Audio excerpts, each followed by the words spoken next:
Hey everyone, Brian Zane here with my review of AEW Dynamite for August 25th, 2021. Sorry it is a bit late getting out. I've been taking evenings off all week.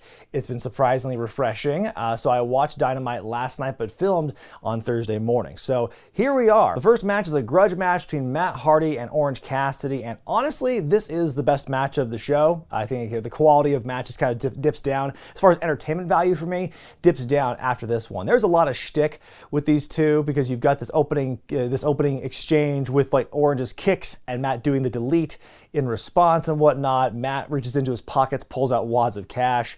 Orange drop kicks him and there's money flying all over the place. Orange takes some of the money, pockets it, and then later when Matt makes his comeback, he picks up the money on the mat and then it goes into Orange's pocket to get the rest of the money. I thought that was great stuff. There's some really entertaining back and forth here. At one point, God, Matt Hardy cannot catch a break. I feel like every time we see him wrestle, he messes up, he gets injured some way in the face, and so he busts his nose or his eye at some point in the match. He's bleeding all over the place.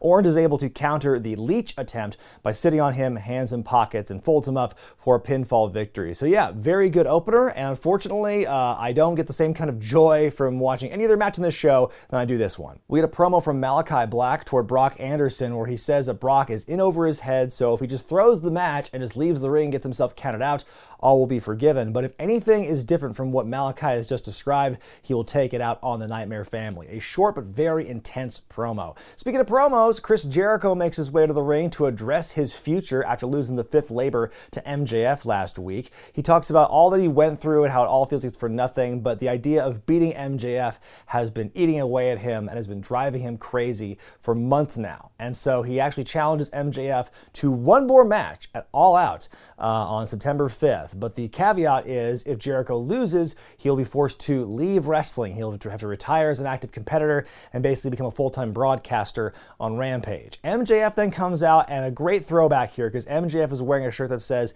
MJF 3, Jericho 0, which is a callback to when Jericho had a very similar shirt for Goldberg back in WCW. MJF says, at first he didn't want to wrestle Chris ever again after last week, but hearing the prospect of possibly retiring him has kind of whetted his appetite a bit, so he's accepted the match, and now it's on. So that's one more match, add to All Out. The Varsity Blondes cut a promo on the Lucha Brothers for their match up next. I love the setting for this because it's just so like that jock aesthetic for them, because they're in like what looks to be a high school like locker room, basically a gym locker room, open up their lockers, getting their Letterman jackets on, the lockers and everything. They say, they're the #1 ranked tag team and they're going to beat the Lucha Brothers on their way to facing the Young Bucks at All Out. So we go to that Eliminator semifinal match, the Lucha Brothers versus the Varsity Blondes. The Bucks do sit on the stage to watch this match. It's an entertaining match here. The star of this thing is Phoenix. Like in every match the Lucha Brothers are in, no matter who the opponents are. Not their wildest match, Penta and Phoenix's, but still entertaining nonetheless. I think that the Varsity Blondes give them a good run, and I think their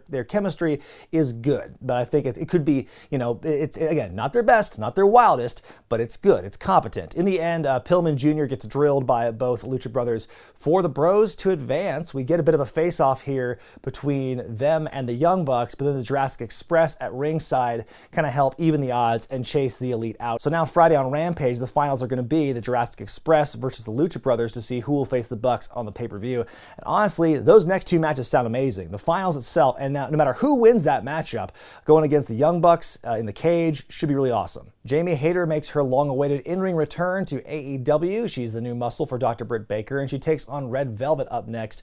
Not only is Hayter throwing Red Velvet around because of the size advantage, but during the break, Britt is also kind of tossing Red Velvet around the outside as well. Red Velvet makes a comeback, but she totally whiffs the standing moonsault, which was like one of the only real big moves she was supposed to hit. Like it was almost like a standing moonsault headbutt is what it ended up being, but not even that.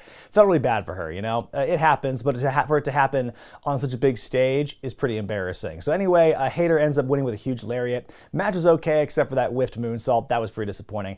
Afterward, the beating continues on Velvet, but then Chris Statlander comes in and makes the save and chases the champion out of the ring. So that sets up more Statlander versus Baker at the pay-per-view. We hear from the Dark Order backstage, and Evil Uno's talking for a bit until Alex Reynolds cuts him off and has a bone to pick with him about how the group has been operating lately, how they left Hangman Page high and dry a couple of weeks ago and no one's seen him since.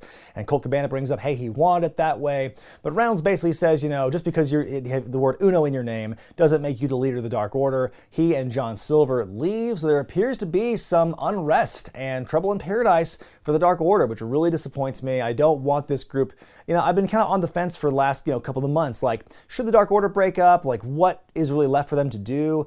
I don't want to speculate too much about that, but I do think that it would be disappointing because they're such a feel-good group.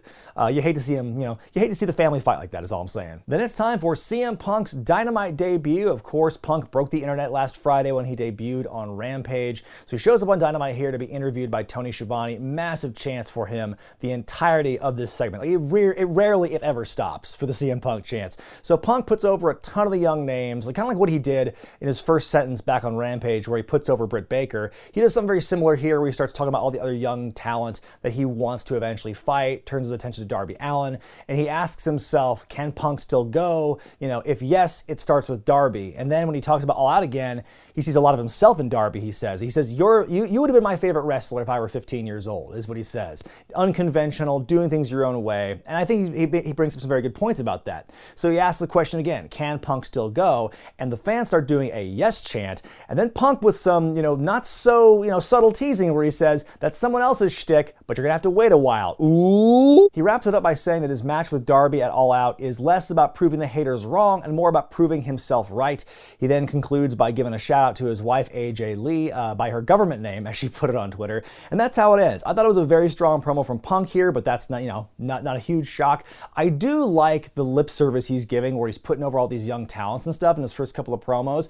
I really hope we get to see that. I hope it's not just lip service. I hope he does, after this thing with Darby, that he does spend some time, periodically working with the younger talent he puts over.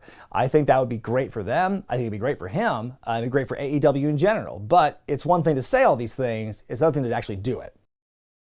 We get a promo from Miro where he talks about fighting an original sinner, and after some thinking about it, he's forgiven Fuego del Sol for taking the easy way into AEW, but he cannot forgive Eddie Kingston, and he wants to have a confrontation with the Mad King, he says, very soon. And speaking of Kingston, it's our first of 2 trios matches on the night, as Darby Allin, Moxley, and Kingston take on the Wingmen. That's Ryan Nemeth, Cesar Bononi, and JD Drake, who looks like Amish roadkill on the show. It's a match with a lot of star power on the babyface side, and I think the Wingmen are an entertaining group. But this match just didn't click with me. It just felt kind of a foregone conclusion. You got this one moment near the end where Peter Avalon trips somebody from the outside, and then Sting comes around to confront him. And I love Avalon selling as he's begging off Sting. That's entertaining. And then you got Darby hitting the coffin drop on JD Drake to win the match for his team. And then afterward, Daniel Garcia jumps Darby and then flees. So the match itself, it wasn't too interesting, but I love the fact they're actually giving kind of a push to Daniel Garcia here. They're making him out to be, a pretty good deal, a pretty big deal, it seems. Just from last Friday on Rampage, where he wrestled John Moxley, and they're giving him all this exposure, and Garcia's legit, so I think it's cool they're giving him this platform. Alex Marvez interviewing Ty Conti backstage about the Women's Casino Battle Royale at All Out. Then before she can talk, though, the Bunny comes in and offers her a spot in the HFO, but then Ty looks at the contract, tears it up, and they has fight. Then we get another pre-taped promo with FTR toward Santana and Ortiz about their inevitable grudge match. They bring up the injury again and whatnot, and they say they want their pound of flesh. I actually saw some pictures on Twitter from Cash's account today of the injury and the scar and everything. Looks really gnarly, looks gross. He even says in the tweet that he's been experiencing, nerve issues and grip strength issues. I really do hope he can recover from this and keep wrestling. It's one of those freak accidents you don't want to have happen to anybody. But I feel really bad for FTR because ever since they went from NXT to the main roster, they have been really frequently derailed by a lot of just bad luck injuries. As soon as they get called up, I think it was Dash who got hurt, and then they came back, then Cash got hurt, and then they came back, or maybe it was the inverse. But my point is they have had a lot of start and stop over the years because of injuries, and I hate to see that happen. I think that's really what derailed a lot of their early momentum in WWE when they went from NXT. So yeah, hopefully Cash can heal up and they can continue their feud with Santana and Ortiz down the line. We get the Super Elite in the ring, and Don Callis says they're going to take out Christian Cage once and for all. Then the new Impact Champion shows up with a rebuttal. He shows this video video on screen, and it goes maybe no more than 10 seconds long, where you have Tony Condella, who's the IWA owner slash promoter, talking about how many years ago, Christian's first televised match, it was Don Callis who booked it, but Don told him at the time that Kenny Omega at 10 years old was the future. And then you've got this like soundbite from Jericho at the end of it where it's like, oh, Don Callis booked Christian Cage in his first match 26 years ago and fired him right afterwards. So it's like, it was really quick, and it's like, the video itself was just so short and just so like jam-packed with like visuals and information. Like, wait, what is going on here? And then afterward, Christian reiterates that Don is a carny piece of shit, and Omega cuts him off saying, "You think you know me? You think you know me?" Which is, of course, an Edge reference. That's all Omega really says in this promo, though. Callis is very upset at Christian's comments and says that at All Out, Omega will prove that Christian has always been second best. Christian strikes first. The Super Elite beat him down. Then the Elite Hunter, Frankie Kazarian, runs in, chases them off.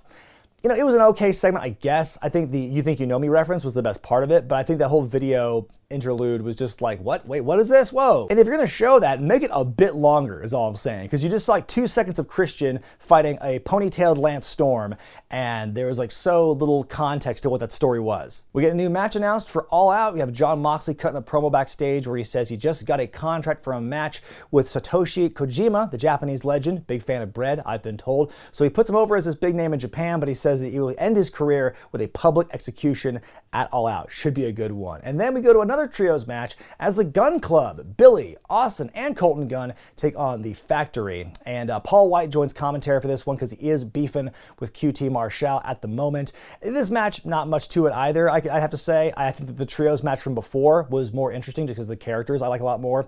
But you've got QT jaw-jacking White from afar. He gets up on stage and he distracts QT. That allows Colton to roll him up to win the match. So a bit of an upset for the Gunn Club here. The match was We hear from Dan Lambert, who's flanked by Ethan Page and Scorpio Sky, the Men of the Year. He again continues his ragging on AEW, calling everyone soft and weak and it's bullshit and everything. He says that he wants to give heroes the AEW fans the kids can look up to, like Page and Sky with their legitimate martial arts backgrounds and everything. I just don't care for Lambert's shtick. Like, at the first time I heard it, like, okay, that's different. Okay, ooh, all right, AEW's version of Cornette. But then, like, as he keeps doing it, I was like, I just don't care for it, because I watch wrestling to escape the bullshit of Twitter and the angry rants about how much people don't like what they see in their wrestles. I don't want to see that infiltrating my actual wrestling product. Then we go to the main event as Malakai Black takes on Brock Anderson in his 6th professional match, I believe they said on commentary here. Before the match, Marvez interviewing Arn, who says that Brock is in over his head, but he does have guts, so he'll stay by his side no matter what. I love Malakai's entrance, by the way, here. Brock gets the first shot with a takedown, but Black quickly just descends upon him and just beats him down. Get the Black Mass to win the match pretty handily here. For a main event, it's pretty darn short. So then afterward, Arn gets in the ring to check on Brock. Malakai enters with the chair, and then Arn like kind of bows up to, come on, take me on. And so he goes to the Black Mass. Arn blocks it, which goes, ooh, because you've never seen that happen really before in AEW. But then Malakai takes him to Dick Kick City, then hits the Black Mass, and then that's how it ends up. Lee Johnson actually shows up, and Malakai leaves as we fade to black. I mean, for a main event match, it puts Malakai over in a big way, but like, it's just kind of weird that the victim is Brock Anderson, who is like, okay, this is just a short match. I told a story, but that's about all there was to it. My grade for this week's Dynamite is a C, just right in the middle for me. This is what we call like a building episode of a show, where it's like you just got this pay-per-view in a couple weeks, and so you want to kind of tell more stories and add some more bricks to the foundation to kind of tell those stories for the matches. And so they did cover it pretty well, but I mean, it was really lacking on the match department. There was only one match that I really cared about. The CM Punk promo was probably the whole overall highlight of the show. Everything else just felt kind of meh, It just matches that weren't really worth talking about. The trios matches weren't that interesting. Again, the matches themselves aren't the stories here. It's just like how they're kind of building up these angles, but it's done mostly through promos and like hype packages and everything. And that's fine, but it's just like, it just made for a bit of a lackluster episode of Dynamite, especially coming off the heels of a really killer episode of Rampage on Friday with CM Punk and everything. And they capitalized well on CM Punk individually from Rampage to Dynamite, but everything else to me felt kind of flat. But what did you think of Dynamite this week, folks? Let me know in the comment section below. And a bit of a warning, because the next couple of weeks for the channel are going to be a bit kind of wonky in terms of what gets covered here. So this week, I didn't cover NXT, and then I covered Dynamite. It's going to be the inverse next week, because I will cover NXT, but then I'm out of town on Wednesday, so I will not be able to cover Dynamite.